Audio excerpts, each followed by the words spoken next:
Welcome everyone to another episode of the Poker Media Australia podcast. My name is Landon Blackwell, of course, joined by PMA's Managing Editor Extraordinaire, Ben Blushke. Ben, I know it's been a while between drinks, but nice to be back up and running. It is, and obviously you're in Melbourne, I'm in Sydney. Milo, you're even further north, so we're covering the East Coast today. But yeah, it's been a while. But just watching the world, or the rest of the world, go to shit, but Australia gradually move into a better place, and looking forward to the return of poker eventually. And our guest today, David Miles, is obviously part of that journey. Hello, gentlemen. How are we? Less than a week now until the return of the APT and going back to Eaton's Hill Hotel in Brisbane. Yep. You guys must be absolutely over the moon. We are. Look, we're already packed already. Look at that in the back. But yeah, look, it's been pretty long and arduous task. We've had a couple of cracks at coming back. Yep. We nearly got Bankstown up and running in May in Sydney, and that fell over because of the virus. And we nearly got up and running again at Southport Sharks, but the AFL beat us to the punch there and rented out the whole facility to I think it was Geelong. was there. So that was disappointing. So we're lucky we've got a great venue operator at Eaton's Hill Hotel, and we're good to go. They're excited, we're excited, so let's go for it. What's the feeling at the moment, Dave? I mean, does it feel like it's almost like a fresh start, isn't it? I mean, there's been so much that's happened in the past 6 months, and there's been so much talk about, there being no poker and people trying to get poker back up without any success. But here we are. It's that stop-start. You keep on going through, you think you're going to run something and you start preparing for it. There was a lot of preparation into Sydney, and then that fell over in the last minute, and then the same again for Southport as well. So there's a lot of stuff that goes on in between these events that the players don't get to see and things like that. So it's been very hard for us too, because we are a national company. We have partners in Victoria and New South Wales, so they're restricted too in what they can and can't do as well. So nothing has been able to run normally, such as leagues satelliting into our event. So we have to keep on reinventing this wheel, this circuit, if you like. And we think we've done a pretty good job this time around too. So some new things as always, but that's the biggest thing we've found is that stop start. You're getting excited and then you stop, and it's hard to keep everyone's spirits up too. It's for everyone, not just us, but for the poker playing public as well. They've been a bit downhearted, but we're lucky that we're in Queensland at the moment, and things are pretty good, and let's keep it that way. So onwards we go. Touching on the subject of Queensland there, David, of course, a couple of your partners have already held series and qualifying events leading up to this. Of course, Mark Mayer with Check Raise Poker just recently held the Six Max series. Yep. And one of the new partners as well, Poker Republic, the new poker bar up in Mooloolaba. Shout out to Jason Ralph if you're watching. They've recently come on board with the APT as well. And it seems that the number of qualifiers that you had from both those events have been really solid. Yeah, I spoke to Mark Meyer the other day from Check Raise, and they had a really successful Six Max series last weekend. Absolutely got smashed, got capped out in every event, which is great. Great for Mark, great for poker actually. Just gets people used to back playing that live arena again and getting some confidence too. And I think that's the biggest thing, is for people to feel safe again and to feel confident that they go out and play poker. Been speaking to a couple of operators in New South Wales, and it's a bit dire there. They're very restricted what they can do with their sit and go type formats with the legislation. That's all, not legislation, but regulation that's been formed with New South Wales Poker and the licensing officers there. So we're very, very lucky that we can proceed and keep on doing what we're doing. But it's a good sign that Mark had a very successful series. Also, Luke, one of our partners, also up in NPL Bay, up in Sunshine Coast there, further actually, Harvey Bay. He had a fairly successful series about 2 weeks ago, and he's got another big event this weekend. So players are they're getting used to the idea now, which is good for us. So hopefully we'll smash it in a week's time. David, let's talk a bit about the upcoming event at Eaton's Hill. What can players expect from this event? Well, they can expect, hopefully they won't expect any queues. We've introduced a new app for players to register on. It's basically a self-registration tournament as such. The app obviously gives us an advantage in the sense that players can create an account on that holds relevant details such as driver's license, phone number, their name, etc. They can put as much detail as they want, but that actually helps us with our COVID-safe planning. So once players create that account, they can contact us and we can issue them a voucher code, which is stored on the app. And basically, when they come to the venue, they can walk straight up to a ticketing machine, scan the QR code, and they get the table seat number. So there's no more lining up the registration, what's your name, what do you want to play. They've already done it themselves, and it'll eliminate a lot of queuing, which is what we want to do, because it's a very small sort of reception admin area there at Edenshill. So hopefully, if we do get smashed, at least enough of the players have pre-registered, got their seats already. So that'll be a big difference for players, I think. We're playing 8 max at the event. We've gone with 8 max because we've got the larger tables as such, so we can fit them in. We've sort of based it on the same guidelines as the New South Wales poker regs come along a couple of weeks ago. We took the punt, and they've deemed it that 8-handed's fine for the larger tables.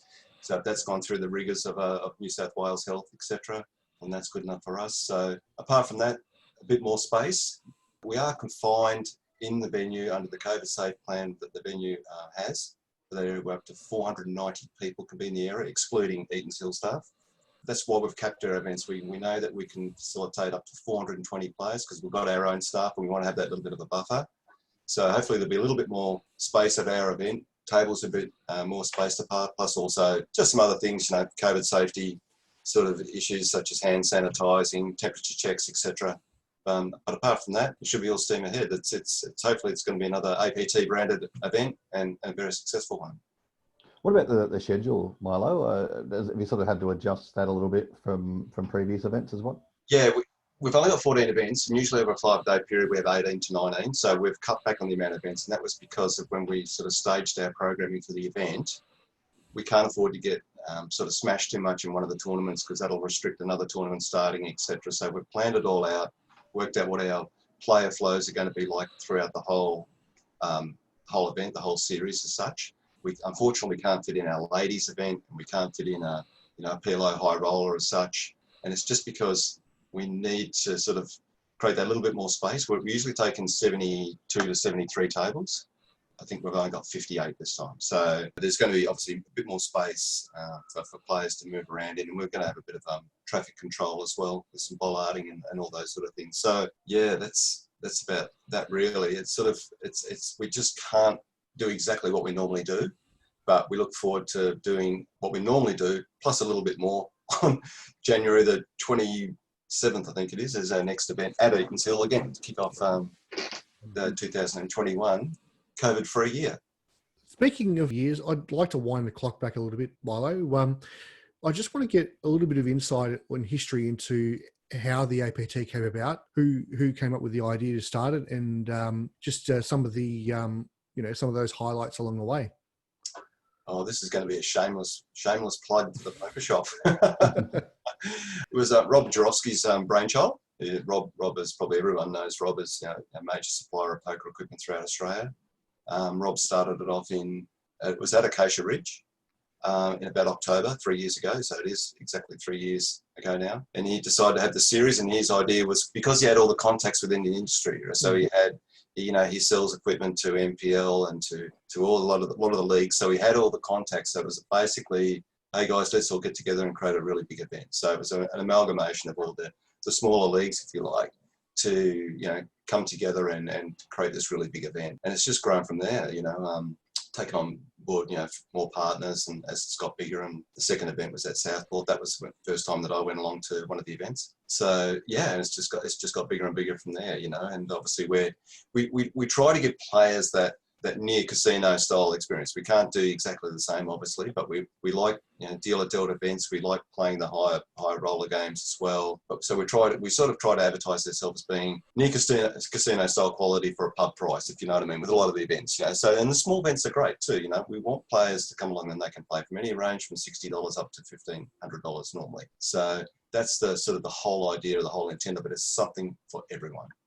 Yeah, Milo, Elaine and I have spoken about this before. We feel like events like the APT events have hit this sweet spot in the middle of the very low buy-in pub events, which are a bit of fun. Yeah. But you're gonna you might win $200. Yes. But then your casino games, which not everybody can afford to play them very often, because then you're looking at 500 up to a few thousand. So this is the nice sweet spot where it's affordable for people, but if you run deep, you're in for a pretty decent payout too. Yeah, that's right. And that's we also market ourselves a bit for. We sort of appeal to the aspiring poker player. It's those guys who want to take that next step, especially with the large buy-in events. But it's also, it's for your mums and dads and all that sort of thing to play as well. And I think they like being a part of that sort of atmosphere as well, without having to pay, $550 to go in a tournament as such. So once again, I think if you try and scattergun approach and try and get everyone there, it's just going to attract everyone to the event. So that's what we're sort of based upon. We don't want to price ourselves out of the market. We create games for those who can afford those ones, yet we can still create the cheaper games as well. We've introduced more satellites into our sort of events as such, because we want those players who can't afford the $1,000 buy-in and such, give them a chance, to play a step 1 or a step 2, same as the casinos as such, as what they do. That's a thrill for people as well. I think a guy who came second or third in the grind last time at Edens, he got through on a $15 step and won him $1,000 or something, or $22,000 or something. Yeah, something ridiculous. Yeah, that's great ROI. Not gonna lie. Yeah, not bad. Yeah, not bad at all. Let's go back to the start of the year. I mean, obviously, things were going great at that stage for you guys. You were getting great numbers at the events, and then COVID comes along. Tell me about that experience. What it was like when you first heard about what was happening, and it became apparent that poker was going to be obviously affected. First of all, how did you guys first deal with that, and what have been the challenges in shutting down, first of all, essentially? Yeah, well, the impact on us is pretty hard, because a lot of our shareholders too are actually league operators. That was the primary worry, was obviously getting food into their mouths as well. So it wasn't a bad thing that happened, because having this larger break sort of gave us a bit more time for reflection. So what we actually did, we underwent a survey and got some feedback from players, which was really quite interesting. We got over 200 responses, which is a pretty good cross section. People always come and say, oh, you should do this, you should do that, but they don't really know what the background issues are going as well. And we take everything on board, of course, but and that's why one of the big changes we've made for the APT for Brisbane this time is to make our main event a repecharge, in the sense that we're stopping re-entries within the flight. So, and we've extended the flights longer, so we've made longer blinds and no re-entry. So it might actually tighten up, might be better play. Of course, it's going to impact us. We're going to have less players go through on the Sunday. We're not going to take 350 people through as such, but I think it's a bit more challenging and a lot more rewarding for players. And that was the biggest feedback. A lot of players didn't like the re-entry within those flights as such. So we took that on board. We've changed that, and they also wanted more satellites too. So there's opportunity for them to. Generally, with the COVID thing, as I say, it hasn't been too bad as from an administration side of things, because we've planned 2 events that didn't go ahead, so that it got very busy there at stages. But once again, I think the biggest factor was keeping everyone's morale up a bit, keeping it light when it probably shouldn't have been. But because it's hard, because the immediate impact on their families as well as with their normal businesses that struggled through that. So poker hasn't been on the aforementioned part of their brain, if you like, as such, to think about running APT. But a few of us diehards kept it happening along, and we've got to this stage where we are now. It's very hard, because like even a couple of weeks ago, we were down to 3 of the principal sort of shareholders only running this event in Brisbane. Well, we've got a couple back now because of the bubble issue on the border, which is good. So we have a majority of of APT shareholders at the event this time, which is good. That's one of the other challenges that you got to think about with you guys is the border closures, how they affect you. I mean, as you say, you're a multi-state organisation, and yet you're limited in terms of the interaction you can have. Exactly, and that makes it hard, because we try to appeal to everyone in Australia. That's the whole idea of it. And we've got we know we're getting a good crew from South Australia coming on. We've been supported by the Royal Poker Club in South Australia, and so they're sending contingent of players across. Plus, I've heard some other players are coming from other areas, the Riverland, etc., from South Australia. And now, obviously, things change. So we've picked up the areas across from in the Gold Coast there into New South Wales, which is great. Canberra's opened up again, so we know some Canberra players are coming from Simon Watts' MPL down there. So it's not going to be the same, and that's why we had to make an adjustment in our high roller game on the Sunday. Is that we just can't get enough dealers. We usually bring 10 to 12 dealers from Sydney to help with all the high roller games and such, and that can't happen this time. So we've still got enough dealers, but we thought charging a full $450 for a self-dealt tournament was a bit rich for players. So we'll introduce dealers as soon as we can. Once we get a count of dealers, it might be from 10 tables or 12 tables in the high roller. So it'll have to be self-dealt a little bit at the start, and then we can take over once we know volume and numbers there. But yeah, very challenging. We've even had people from New Zealand coming across. They can't come across now too. So hopefully, just the world changes just a little bit. We can go back to normal. Everyone have a great Christmas, and we can be back to normal next year.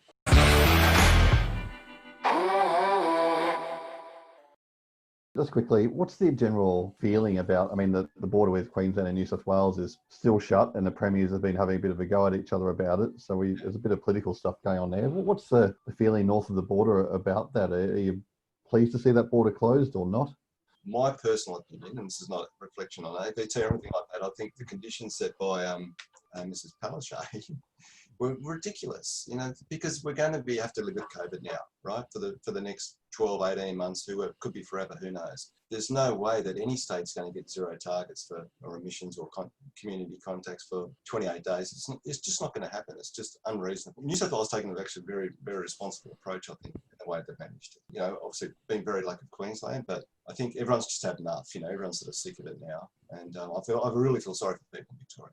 I really do. Absolutely. No denying it's been tough. But fortunately for us, the numbers are going down, particularly in regional Victoria. They're not even above 1, which is great. So we're starting to see far more improvement there than we are in the metro regions. But that brings me to my next question, actually. Looking to 2021, obviously you've had some time to reflect during the hiatus, opportunities to plan ahead. Has there been an opportunity there as well to sort of look at the strategy into entering into states such as Victoria, South Australia and WA? Because obviously this being the Australian Poker Tour so far, you've had great success just along the eastern seaboard, but yes. Obviously you must have aspirations to expand further across the nation. Yeah, yeah, for sure. We've already got 5 bookings for next year, which is predominantly our normal run. We'd love to do more. We're restricted in Victoria because Victorian legislation, even though it's the same legislation federally, the Victorian interpretation of that is far different to what the New South Wales and Queensland states are. And this, I think, this when you might have seen the Australian Poker League invent their credit tokens, and they give them away on their normal weekly or nightly games, and players can accumulate those to enter their tournaments in Victoria, because we can't charge an admin fee into events in Victoria. So if we can't make any money, we're not going to go, right? Unfortunately, these things cost money to run. Yeah. We'd love to, but we've tried several times to get into Victoria. We've gone and seen venues in Victoria as well, and it's not there in the legislation for us to do so. South Australia is an interesting one. There's Matchroom Poker over there, and as I say, the Royal Poker Club have come on board. Love to go to South Australia again, but we need to find the sweet spot with a venue that we've looked at Matchroom. It's not quite a big enough venue. It could sort of fit one of our circuit type events that we run, but it wouldn't be big enough to host enough. So we'd have to go seeking for another venue. As such, Western Australia, well, they're a strange beast again, because you have to apply for a new permit every day. Right? You can't run a multi-day tournament. So Dave Beckhouse, if you're watching, do something about it, mate. So, what's the longer term ambition for APT, Dave? I'm glad you asked. we want to get bigger. Clearly everyone wants to get bigger, but we want to, once again, continue with the current theme we've got, giving players that near casino style experience. Now, as part of our app agreement, we're licensed from China Poker Games, which comes out of Hainan in China. Now, they're a very successful poker company over there, and they're the developers of the current app. And if you look on the app, if you look on the home screen, on the very top left-hand side, there's a thing called PTU, and that's what we've signed on to be a part of. And that's PTU, or GPTU now, as it's called. It's Global Poker Tournament Union. And it's their endeavour to encapsulate the whole of the Asian region into a large poker tour as such. So the idea of that is that we're the Australian League, CPG are the Chinese League. They're in the throes of signing up, I think it's So Much Poker in Vietnam. On board is Japanese Poker League as well, and an Indian Poker League as well. So the idea is that we multi sort of country events happening. Each one of those tours or those leagues as such pick out their championship month. So we might sort of say, okay, our championship month might be August in Sydney somewhere or something like that. And what they'll do via the app through the PTU button there is satellite players to our event. So they'll be offering packages, and you will have players coming from India and China and Japan and Vietnam and our players that make it a massive event. And then when it's their turn, when they have all their individual large tournaments, such as CPG have their big championship in Hainan in August, we'll satellite from our events, live events in Australia, and we'll send players to that. And then, so each and every, hopefully in the next year or so, you'll find at APT events, we'll have a big satellite holiday package, go and play poker in Japan. We'll create a holiday type atmosphere like we did last time to China, where we took 30 players over there to play in Sanya Bay in Hainan. So we'll create these poker tours. There'll be a Japanese poker tour, a Vietnamese poker tour, and as I say, once again, play poker, but more of a holiday as well. It's something different to the normal Vegas, let's go to Vegas World Series poker trip. So you've got plus also we're dealing with Malta as well. I was in Malta last year actually, so playing a bit of poker in there. Yeah, some of their casinos there. But just doing a deal with them as well. That's a great idea. Yeah. So we really want it to be, as I say, apart from what we normally do, we're really interested in giving our players a great experience. Pretty safe to say, I think nearly every player that went away to China last year want to go away again this year when we couldn't go. But everyone had a great time and the hosts were fantastic. So it's well worth pursuing. And it's just a little bit different from that Vegas package that everyone gives away. Global domination is basically what you're saying, the ultimate. Yeah, that's it. Well, don't quote me on this. I know this is not being recorded, right? But the CPG believe that they strongly believe, and they're striving for, that they'll be bigger than the they'll be safe within 5 years. That's a huge statement, but they have got players. Well, in terms, so they're talking about the numbers. Yeah, that's right. In player, yeah, exactly right. But they have to, and so they've got to start marketing themselves a lot more globally as such. Even with this year's championships, which is held in August, which was all COVID-fied, if you like, they still had record-breaking numbers in every event. So it grew again. So I think they had up to 3,300 players in their main event. Yeah, I mean, the Chinese opportunity is pretty interesting, isn't it? I mean, we've seen the numbers that they have gotten in, before things have been shut down in the past, but even Macau used to get thousands of people coming over for the events at City of Dreams there. So yeah, certainly it's a huge opportunity and a great market to try and tap. Yeah, that's right. No, it's excellent. Well, so they've just got population, and so you're just going to have volume. You just can't help it. Yeah. And that was the biggest thing that sold us on the app, because they were using the app over there, and they had 1,200 players in their last flight last year, and there wasn't one person standing in registration. And we're going, where's everyone, And they'd already registered, and they had 20 guys behind a table in registration and all this staff, and I'm going, what are they for? And they said, geez, it looks good. So I went, okay. But they were doing nothing. They were just playing on their phones. Hey, before we finish up, David, I was just curious before when you were talking about the new APT app, and it's quite ironic because I know you were developing that before COVID hit.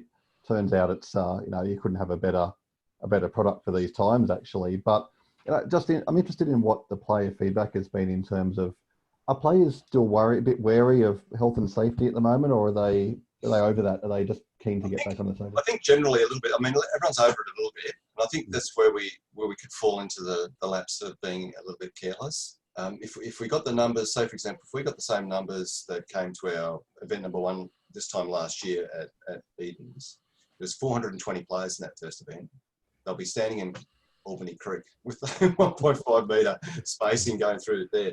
And we really don't want that to happen. And I think it's strange that like about 90% of the people are fine with the app. I mean, people just struggle with technology generally. And what we're trying to do is say, look, this is a better way, guys. It really is a lot better way. If we can get people to self-register into the tournaments and they can just come in and it's that easy. And another fantastic feature of this app is end of day bagging. If you're playing in a 2-day event, we ask you to keep the ticket. And every player's ticket, when it goes through the printing machine, prints on a unique QR code. All they do is put that in the bag, write on their chips how many they got, and they don't even have to put their name on the bag. They probably will anyway, just to make sure.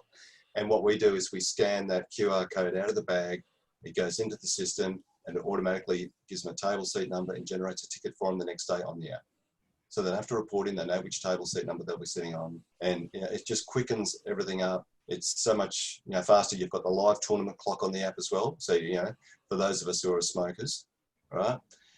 Outside, you race inside because you think you're back, how long to go to the break? You better get back, and you go in there and there's 9 minutes left. Well, now you can always check the phone to see how much time's left on the break. So if you're eating lunch, or you'll know exactly where you are.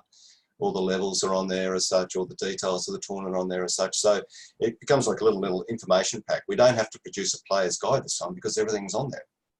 So it's just a wealth of information.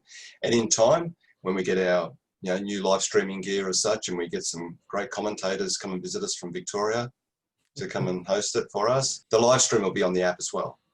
Okay, so we can do our news updates and photos and all that stuff. Everything be coming via the app. It's a pretty nifty tool to have in a live tournament setting. I mean, I don't know if you've ever been to, I imagine you've been, go to Crown during Aussie Millions where you can see the lineups to registration, and still using the old dot matrix printer. Sorry, Joel, not having a go at you, but it's ridiculous, right? And, they've got to show their player's card, and they've got to pay in, they've got to, it takes forever, and there's a queue going out the door. And the tournament started, and you're 15 minutes in, and people are freaking out because they can't sit down. This thing totally eradicates that.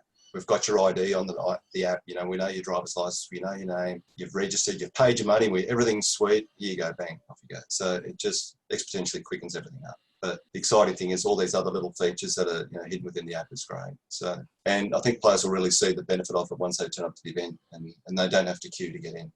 Mate, it's all certainly coming along there for you at the APT, and we wish you nothing but all the very best for the series coming up. It's been a pleasure having your company, Milo. Thank you so much for joining us. Thank you, Thank you, Ben.